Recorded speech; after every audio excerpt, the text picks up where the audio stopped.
नमस्ते दोस्तों, इसके ट्यूटोरियल में आप सबों का स्वागत है। जो भी विद्यार्थी सीटेट, जेटेट, केवीएस का यानी कि तैयारी कर रहे हैं, उनके लिए आज का क्लास फिर से यानी कि महत्वपूर्ण होने जा रहा है।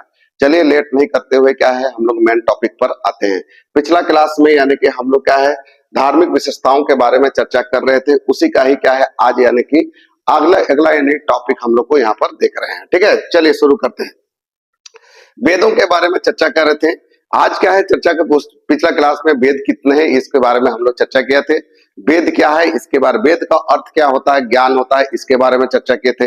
वेद कितने होते हैं यानी कि उनके बारे में भी हम लोग यानी कि चर्चा किए थे। ठीक है, आज यानी कि हम लोग चर्चा करने वाले हैं जो चारों वेदों के बारे में आज डिटेल से यहाँ पर हम लोग समझते हैं। ठीक है, चलिए वेद कितने हैं, आपका वेद हमारा चार। ये सवाल आप लोगों को पूछा जाता है कि वेद कितने हैं, चार वेद है। तो वेद क्या है, प्राचीन भारतीय साहित्य के सबसे प्राचीन महत्वपूर्ण ग्रंथ। याद रखिएगा, अगर यदि आप लोगों को पूछा जाए, एक सवाल यहीं पर हो गया कि प्राचीन यानी कि भारतीय साहित्य के सबसे यानी कि प्राचीन और महत्वपूर्ण ग्रंथ कौन से हैं, तो यानी कि वेद होते हैं। ठीक है, और वेद कितने हैं, चार है।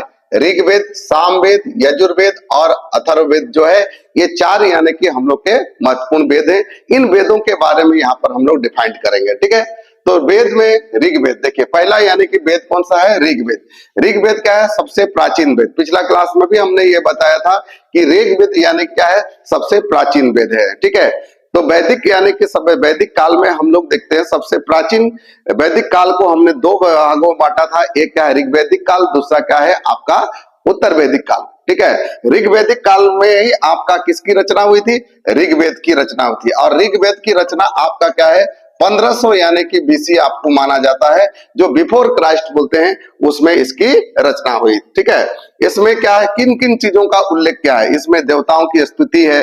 ठीक है, प्राकृतिक की शक्तियों का आराधना किया जाता था। ठीक है, प्राकृतिक की शक्ति क्या है, ये चीजों की है। फिर इसके समाज, इसकी राजनीतिक, इसकी अर्थव्यवस्था, इसकी संस्कृति, ये सारे चीजों के यानी के बारे में हमको जानकारी हम लोग कहाँ से मिलता है, ऋग्वेद से ही मिलती है।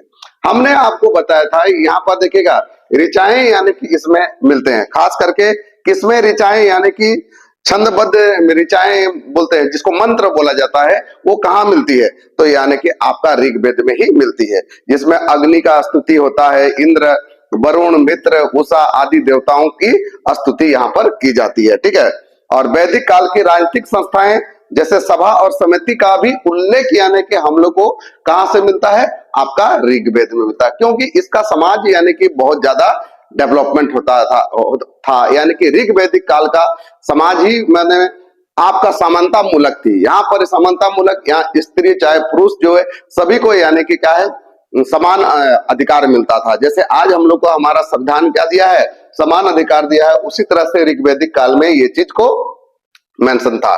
ठीक है, ये तो आप लोगों ने समझ गया। दूसरा यानी कि पॉइंट में यहाँ पर यानी कि ऋग्वैदिक समाज, ऋग्वैदिक काल जो था कैसा था, यानी कि आपका समानता मूलक था। इसके अलावा क्या है, सभी को व्यक्तियों को यहाँ की समान अधिकार यहाँ प्राप्त था। कहां पर, आपका ऋग्वैदिक काल में। ठीक है, और ऋग्वैदिक काल में ही किसकी रचना हुई, आपका ऋग्वेद की रचना हुई। और उसी ऋग्वैदिक काल में ही यानी कि ऋग्वेद से ही बाकी इन तीनों वेदों की रचना हुई है। ठीक है, यही से इसका उल्लेख किया गया है। इसीलिए इन ऋग्वैदिक बाकी जो क्या है जितने भी यानी क्या है आपका वेद है, तीनों वेद जो ये तो तीनों वेद देख रहे हैं, इसका जो क्या है ये सबका उत्तर वैदिक काल में इन सब की रचना हुई है। ठीक है, तो लगभग यानी कि 1000 से लेकर 600 यानी कि बीसी में ये सब का निर्माण हुआ है। ठीक है, क्लियर हो गया, समझ में आ गया। दूसरा देखिए सामवेद। सामवेद का गान का वेद है, यानी कि गाने का, यानी कि इसमें जो गाना होता था वो सब, जैसे ऋग्वेद की ऋचाओं को संगीतबद्ध यानी कि जो मंत्रों को यानी कि वो लोग क्या करते हैं संगीत की तरह यानी संगीतबद्ध करके वो सबको उच्चारण करते थे। ठीक है, संगीतबद्ध करके आज के डेट में हम लोग देखते हैं जो छौ नृत्य क्या बोलते कीर्तन उर्तन होता है। ठीक है, उन सब में यानी कि किया जाता है। यज्ञों में गाए जाने वाले मंत्रों का संग्रह आपको कहां पर मिलेगा, ये सब डायरेक्ट क्वेश्चन है। यज्ञों में गाए जाने वाले मंत्रों का संग्रह किसमें है, तो सामवेद में। इसमें अधिकतर यानी कि मंत्र गेय रूप में है। किस रूप में है? तो मंत्र कैसे? गेय के रूप में ही मौजूद है। ये सारे आपको क्वेश्चन पूछेगा, ठीक है। गीत और संगीत पर आधारित है, याद रखें, गीत और संगीत पर आधारित वेद कौन सा है? तो यानी कि सामवेद है, ठीक है। सोम यज्ञ में गाने के लिए उपयोगी होता था, इसमें गीतमय वेद भी कहा गया है।